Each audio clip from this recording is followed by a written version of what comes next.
All right, so before we go into how to create a sales letter, which can often totally freak people out, by the way, where there's nothing to it, I want to give you a couple of things that are going to help you. Number one, I want to explain to you like what our big picture objective here is during this 3X sales system process. What I want to help you do is build something called an MVP, which stands for minimum viable process. That means the simplest way to combine the three stories and organize them in a fashion that will turn a stranger into a customer. Now, there's a whole bunch of really cool stuff we can do and get all fancy, and we can do that later. But our mission during these three segments here is really to create the MVP, the minimum viable process. And that's what we started doing last week, which was, okay, step one is to get a lead, right? And so I just sort of want to explain to you how the minimum viable process works. This is the same regardless of how you deliver your transformation story, whether it's video, webinar, sales letter, whatever, it doesn't matter. It's always going to be this in terms of a minimum viable process. So minimum viable process works like this. You offer something cool in exchange for someone's email address, AKA get a lead, right? That can be a PDF, it could be an on-demand class, it could be a video, it doesn't matter. It could be a discount code, whatever you want to do. Immediately upon opting in, you want them to see the offer, all right? The pitch for the thing. Now, let's say the thing you're giving away for free is a PDF, and you might be like, dude, shouldn't I give them the PDF immediately? Yeah, you should email it to them immediately. But the thank you page needs to say, hey, your PDF is on the way. Now look at this offer. Okay, so we want to get the lead and then make the offer immediately when it comes to a minimum viable process, right? Now, the way we make that offer can be, again, sales letter, video sales letter, webinar, on-demand class, I don't know, musical, that would be kind of funny, actually. So forget I said that. I was kidding, right? So that's the first step. Get a lead, immediately make the offer. The third part is going to be follow up, right? So we know it doesn't matter what we're selling. I mean, it could be a thing for $1. It could be like, here is a brick of solid gold for $1. And you could like have the president or someone going, no, this really is a brick of solid gold for $1. Most people still wouldn't buy it. So minimum viable process means get a lead, make an offer, do the best we can, and then follow up with them, knowing full well that most people aren't going to say yes to the offer, regardless of how good of a job we do at presenting the offer. So that's a minimum viable process. And that's really what we're trying to put together during these three chunks. This is the middle chunk now, which is the how to make an offer part. All right. So I wanted to get that to you. Now, one of the things that people really struggle with is coming up with the decision to either A, do it as a written sales letter, on not on real paper, but you know what I mean, like long form sales letter on a web page, or B, do it as a video, or C, do it as a webinar or on-demand class, however you want to say it. And so I want to help you with that right now. The real answer is a transformation story is a transformation story, right? Like the offer is the offer. It doesn't matter the format in which it's delivered so much as whether or not the offer itself is good. So like if it's spoken to the camera, as long as it's a pretty good offer, then it's going to do pretty good. If it's written down, as long as it's a pretty good offer, it's going to do pretty good. As long as you tell the transformation story remotely well, it doesn't have to be perfect. Mine are never perfect. It's going to do pretty good. So if we know that it really ultimately doesn't matter that much, whether it's a long form sales letter or video sales letter or webinar or whatever, how do you make the decision? And you make the decision based on this. All right. It's really two factors that are very closely related. And here they are. First is, what are you better at? Okay. So if the idea of getting in front of a camera and talking is one of those things where you got to, oh my God, the lighting's not perfect. This has to be just right. I look dumb.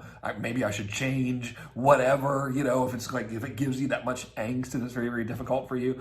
Whereas writing something is totally easy for you, then obviously writing something is the better decision, right? Because you can do it. You're better at it. You're going to be more in the flow there. Okay. Whereas on the flip side, if the idea of pulling up a blank screen and having to write something takes you right back to school, where you were having to write the term paper, 45 minutes before class. Not that I ever did that, but I heard people doing that. I just didn't write them at all. If it like brings that back to you, then probably you'd be better off like doing a video or just talking over Keynote, or whatever, right? So that's thing number one, which is whatever way you can do it and just get it done and not be miserable, then do it that way.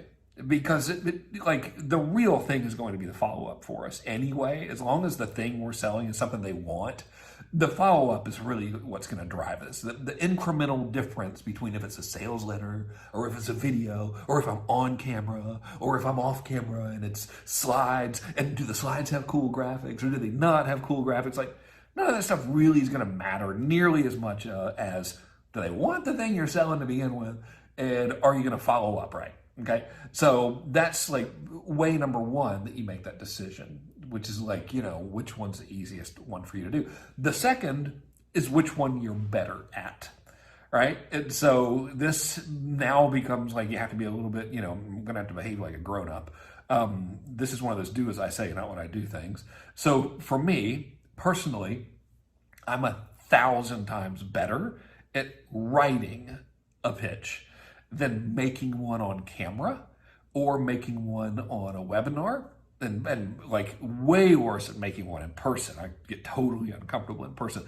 But, if I get the Google document, and a lot of times I'll actually write sales letters in the web page editor because that's how I learned, man, I can write just so much better. However, I kind of hate doing it. So I will make videos and webinars and stuff where I end up teaching too much and I kind of screw the whole thing up. But they still work good enough, especially when combined with follow-up, that I'm okay. So, like, if I were a responsible, normal, functioning human being, I would be like, okay, clearly I'm way better at writing sales letter. I should just have some more damn self-discipline and write the sales letter. However, I don't. And I don't like doing it. And it's easier for me just to bang out a PowerPoint and talk, or just turn the camera on and talk sometimes, than it certainly is to actually write one. So that's literally how you decide. There is no real data to actually give any clear answer of which form is better. Is a sales letter better than a video sales letter? Is words, just words on the screen and voiceover better than direct to camera with a real person? Is a webinar better than a video sales letter? Like, there's honestly no actual data to prove whether any of those are better than the other, because in order to prove that, someone would have to calculate the results of millions of different promotions. And then they would have to categorize them by offer type, category, and market, and price point, and message, and then they would have to present that data, right, to really understand, to know for sure. So the best you can do in terms of ever asking that question and getting an answer is to get someone's personal experience. For me, for example, in my personal experience, video, when I'm trying to sell directly on camera where you can see me in the video, that doesn't do as well as when I say the exact same thing, but I'm not in the video and it's just my voice with words on the screen. And that doesn't do as well for me personally as when I write the offer in a sales letter. So it could be the total opposite for somebody else, by the way. So you never freaking know. Just do whatever is simplest for you to do, and let's get it done. Okay, so that's minimum viable process. That's what we're going for. We're not trying to overthink everything, make anything crazy and hard, right? So that's thing number one. Thing number two, when it comes to telling your transformation story, just do it in whatever is the simplest for you right now. You can always change it. Changing this stuff, get out of here. Changing this stuff is easy. Okay, it's not hard. I mean, we're either going to talk or type, It's not like we're going to have to rebuild the house or something. So if it doesn't work, we can change it later. Let's just get something done, build our minimum viable process, and see what happens and take it from there. Because we still got advanced social media made simple. We got plenty of room to tweak all this stuff later. Let's just get the raw materials. Cool? Cool. Okay, I'll see you in the next video where we're talking about taking your transformation story and putting it on paper. Well, digital paper, but you get the point. Okay, see you there.